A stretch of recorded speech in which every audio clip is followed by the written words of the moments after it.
Social মিডিয়ায় ছবি post করে রাজশাহীর চারঘাট বাঘায় বিএনপির ভাবমূর্তি নষ্টের পেছনে কারা, এ নিয়ে গুঞ্জন জনসাধারণ এবং বিএনপি নেতাকর্মীদের মধ্যে।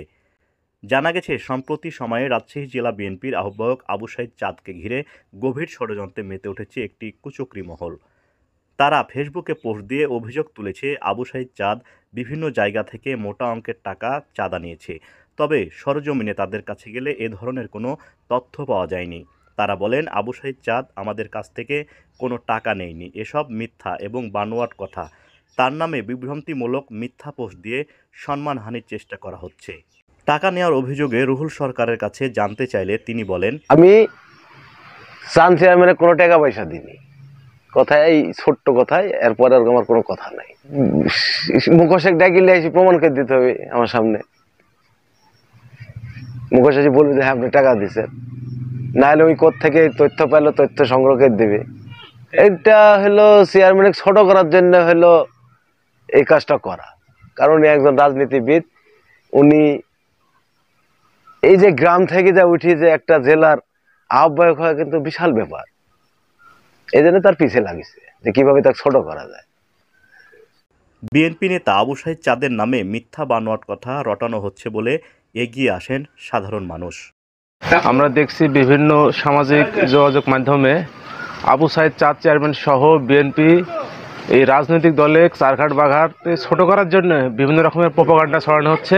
আবু সাঈদ চাঁদ চেয়ারম্যানকে ছোট করার জন্য তার নামে বিভিন্ন রকমের মিথ্যা বানোয়াট খবর কিছু কিছু সামাজিক যোগাযোগ মাধ্যমে প্রচার করা হচ্ছে, যেগুলোর কোনো ভিত্তি নাই, এগুলো কোনো তথ্য প্রমাণ কিছু নাই। একমাত্র তাকে তার জনপ্রিয়তাকে ছোট করার জন্য, হেয় করার জন্য এই ধরনের মিথ্যা প্রোপাগান্ডা বিভিন্ন সামাজিক যোগাযোগ মাধ্যমে ছড়ানো হচ্ছে। এটা সম্পূর্ণ ভুয়া এবং বানোয়াট। রাজশাহী জেলা বিএনপির আহ্বায়ক আবু সাঈদ চাঁদ ভাইয়ের নামে ফেসবুক আইডিতে তার নামে মিথ্যা অভিযোগ তুলছে, চাঁদাবাজির অভিযোগ তুলছে, যেটা সম্পূর্ণ ভিত্তিহীন। আমরা সেই ফেসবুকপন্থীদের বিরুদ্ধে আমরা তীব্র নিন্দা ও প্রতিবাদ জ্ঞাপন করছি। ফেসবুকে মিথ্যা পোস্ট দিয়ে পরিচ্ছন্ন বিএনপির নেতাকর্মীরা হতাশ। তারা জানান, আওয়ামী লীগ সরকারের আমলে একাধিক মামলার শিকার হয়েছিলেন আবু সাঈদ চাঁদ। সেই মামলার কারাভোগ শেষে যখন দলটিকে নিয়ে এগিয়ে যাওয়ার জন্য কঠোর পরিশ্রম করছেন, ঠিক তখন তাকে নিয়ে তৈরি হচ্ছে ষড়যন্ত্রের নানা তালবাহানা, যা মেনে নেওয়া যায় না। বিভ্রান্তমূলক ফেসবুক পোস্ট নিয়ে জানতে চাইলে রাজশাহী জেলা বিএনপির আহ্বায়ক আবু সাঈদ চাঁদ বলেন, ফেসবুকে আপনারা দেখছেন যে আমার নামে অনেক অপপ্রচার চলছে। সে অপপ্রচারগুলো যদি আমি কারো কাছ থেকে টাকা নিই, মেহরবানি করে আপনারা তাদেরকে জিজ্ঞাসা করেন।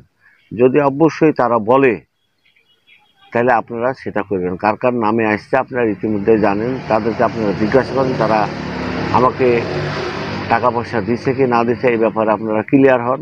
তাদেরকে জিজ্ঞাসা করেন, তারা যদি বলে আমার সঙ্গে সঙ্গে ওখান থেকে টেলিফোন করবেন। আমি তাদের সামনে বলতে চাই, যারা যারা বলেছে তাদেরকে আপনারা তাদের সাথে কথা বলেন, কথা বলে এটার সমস্যার সমাধান আপনারা করবেন।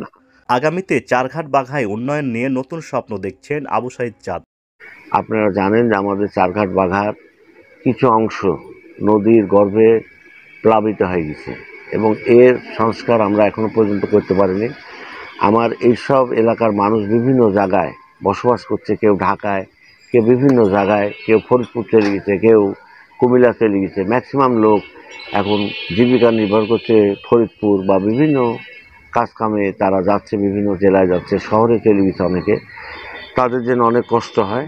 তো আশা করি আগামীতে যদি বাংলাদেশ জাতীয়বাদী দল ক্ষমতায় আসে, তাহলে এই নদী গর্ভে যেগুলো বিলীন হয়েছে এইগুলার একটা পরিকল্পনার মাধ্যমে এবং এই লোককে যাতে নদী ভাঙনে আর ভাঙতে না পারে তার সমস্ত পরিকল্পনা আগামীতে চারঘাট বাঘার মানুষকে নিয়ে সঙ্গে নিয়ে করব। পাশাপাশি আমরা চাই যে এখানে আগামী দিন যদি বাংলাদেশ জাতীয়বাদী দল ক্ষমতায় আসে, তবে আমাদের ইচ্ছা আছে বাস্তবায়ন করার জন্য কিছু পরিকল্পনা আছে যে আগামীতে চারঘাট বাঘার যে আমগুলা হয় এই আমগুলা পরিকল্পনার মাধ্যমে একটা মার্কেট করার জন্য, সেই জন্য আপ্রাণ চেষ্টা করা হবে এবং চারঘাট বাঘার আমের ফসল যাতে আরও উন্নতি হয় সেই জন্যে বিশ্বের যে যে উন্নয়নের মানের দেশ বা পার্শ্ববর্তী দেশ সেইগুলোর জন্যে যা যা করার দরকার আমরা ইনশাআল্লাহ চারঘাট বাঘার মানুষকে নিয়ে আমের ব্যাপারে একটা মত হব।